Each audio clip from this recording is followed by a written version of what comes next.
আজ করতে চলেছি নতুন রান্না মুরগ ভাপা। যারা হালকা তেল মশলা দিয়ে ভাপা খেতে পছন্দ করেন তাদের জন্য পারফেক্ট রেসিপি। নিতে হবে লঙ্কা, আদা, রসুন বাটা, টক দই, পেঁয়াজ বাটা আর একটা পাতিলেবু। প্রথমেই আমাদের লাগবে একটা মিক্সিং বোল। তার মধ্যে পরিমাণ মতো মুরগির মাংস নিয়ে নিতে হবে। সেই মাংসগুলো যেন অবশ্যই ভালো করে ধুয়ে জল ঝরানো থাকে। এরপর একে একে পেঁয়াজ বাটা, আদা, লঙ্কা, রসুন যে বাটাটা ছিল সেটা, টক দই আর পাতিলেবু দিয়ে খুব ভালো করে কিন্তু মিশিয়ে নিতে হবে পেস্টটা।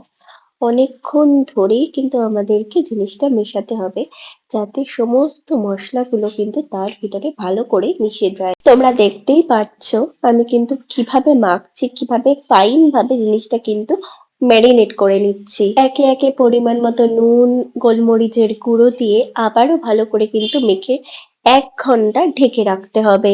এর পাশাপাশি সাদা সর্ষে, কালো সর্ষে, একদম সামান্য গুড় দিয়ে একটা ফাইন পেস্ট করে নিতে হবে। এবার আগে থেকে ম্যারিনেট করে রাখা মাংসের মধ্যে সামান্য পরিমাণ তেল আর ওই সর্ষের পেস্টটা দিয়ে আবারও খুব ভালো করে মেখে কিছুক্ষণ কিন্তু রেখে দিতে হবে। আমাদের মিশ্রণটা যতক্ষণ আমরা রাখতে পারবো ততটাই ভালো। এরপর সম্পূর্ণ মিশ্রণটাকে একটা টিফিন বাটিতে নিয়ে তার মধ্যে অল্প চিনি, কয়েকটা কাঁচা লঙ্কা ছড়িয়ে দিতে হবে। আবারও দিয়ে দিতে হবে সামান্য পরিমাণ কাঁচা সর্ষের তেল। পরিমাণটা তোমরা দেখতেই পাচ্ছ, সামান্য দিয়ে কিন্তু টিফিনের ঢাকনাটা দিয়ে দিতে হবে। এর পাশাপাশি কড়াইটা প্রিহিট করে তাতে একটা স্ট্যান্ড বসিয়ে নিলাম, দিয়ে দিলাম অনেকটা পরিমাণ জল।